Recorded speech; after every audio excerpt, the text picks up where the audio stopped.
আসসালামু আলাইকুম everyone, welcome to জান্নাত কুকিং চ্যানেল। আজ আমি আপনাদের সাথে শেয়ার করব মুড়ির পাকোড়া রেসিপি। একদমই সহজ একটি রেসিপি। আমাদের সকলের ঘরে কিন্তু কম বেশি মুড়ি থাকে, আর মুড়ি যদি একটু নরম হয়ে যায় তবে এভাবে তৈরি করে নিন মুড়ির সহজ রেসিপি। শুধু যে নরম মুড়ি দিয়ে তৈরি করতে হবে তা নয়, মুচমুচে মুড়ি দিয়েও তৈরি করা যাবে এই মুড়ির পাকোড়া। খুব সহজভাবে তৈরি করা যায়, খেতেও হয় খুবই মজার। আশা করছি রেসিপিটা সকলের কাছে খুবই ভালো লাগবে। তাহলে রেসিপিতে চলে যায়। মুড়ির পাকোড়া তৈরি করার জন্য নিয়েছি 2 কাপ মুড়ি, আর নিয়েছি একটি ডিম, দিয়েছি পরিমাণ মতো লবণ, 1 টেবিল চামচ কাঁচামরিচ কুচি,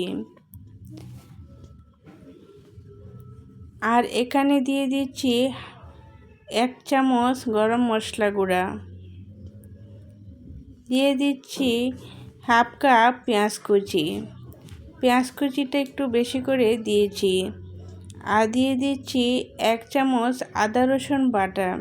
আপনারা চাইলে আদা রসুনের পাউডারও দিতে পারেন।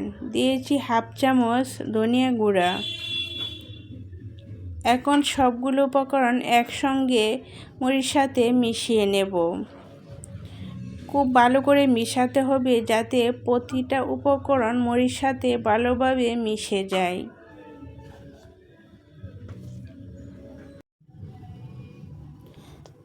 এখন মিশানোটা হয়ে এসেছে। দিয়ে দিচ্ছি হাফ কাপ ময়দা। আপনারা চাইলে বেসনও দিতে পারেন। আমি এটা ময়দা দিয়েই তৈরি করে নেব। খেতে কিন্তু একরকমই হয়। ময়দা বা বেসন যাই থাকে তা দিয়েই তৈরি করে নিতে পারেন। এখন 2 থেকে 3 চামচ পানি দিয়ে মিশিয়ে নেব। এর চেয়ে বেশি পানি কিন্তু দেওয়া যাবে না। এখন সবগুলো উপকরণ খুব সুন্দরভাবে মিশিয়ে নিচ্ছি হাতের সাহায্যে। একটু ভালো করে মিশাতে হবে যাতে সুন্দরভাবে সেট করা যায় পাকোড়াগুলো।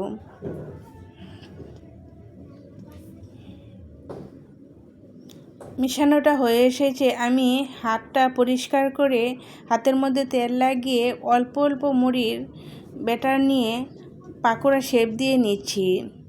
আমি একটু লম্বা করে শেপ দিয়ে নিচ্ছি। আপনারা চাইলে যে কোনো শেপ দিয়ে নিতে পারেন আপনাদের পছন্দ অনুযায়ী। হাতের তালুতে এরকম চেপে চেপে আমি লম্বা লম্বা শেপ দিয়ে নিচ্ছি।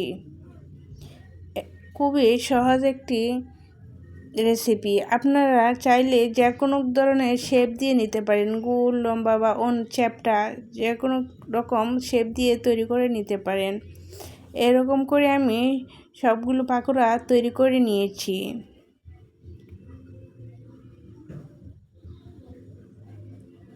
এখন ভেজে নেব। ভেজে নেওয়ার জন্য চুলায় একটি প্যান বসিয়ে দিয়েছি। পর্যাপ্ত পরিমাণ তেল দিয়ে তেল গরম করে নিয়েছি। তেলটা কিন্তু খুব বেশি গরম করা যাবে না, মিডিয়াম করে গরম করে তারপর পাকোড়াগুলো এক এক করে দিয়ে দিয়েছি। আর চুলার আঁচটা মিডিয়াম আর লোর মাঝামাঝি রেখেছি। প্রথম অবস্থায় একটু বাড়িয়ে রেখে তারপর কমিয়ে রাখতে হবে। যেহেতু এখানে ডিম দিয়ে পাকোড়াগুলো তৈরি করা হয়েছে তাই খুব তাড়াতাড়ি কালার চলে আসবে।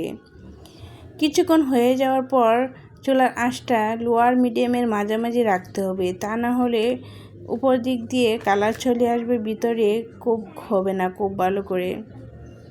আর মুচমুচে করে ভেজে নিতে হবে, তাহলে দেখবেন খেতে খুব ভালো লাগবে। আস্তে আস্তে পাকোড়ার কালারগুলো চলে আসছে।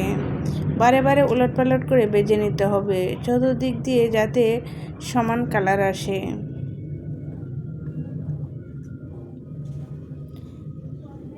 এখন পাকোড়াগুলোর কালার খুব সুন্দর এসেছে, দেখতেও খুব সুন্দর হয়েছে, খুবই মুচমুচে হয়েছে।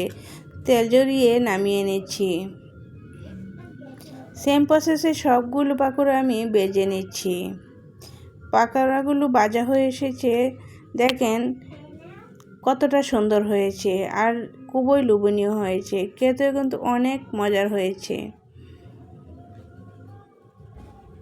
এভাবে যদি আপনারা গড়ে থাকা সামান্য উপকরণ দিয়ে পাকোড়া তৈরি করেন, দেখবেন সকলে খুব পছন্দ করবে। খেতেও কিন্তু খুবই ভালো হয়েছে। আশা করছি আমার এই সহজ রেসিপিটা আপনাদের কাছে একটু হলেও ভালো লেগেছে। ভালো লেগে থাকলে লাইক, কমেন্ট, শেয়ার করবেন। সাবস্ক্রাইব করে আমার চ্যানেলের পাশেই থাকবেন।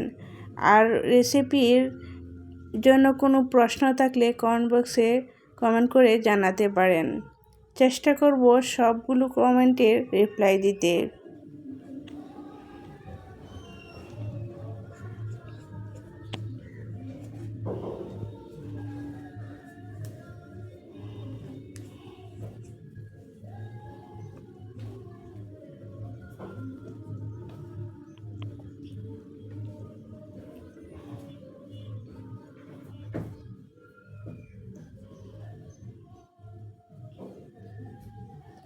আজ এই পর্যন্তই।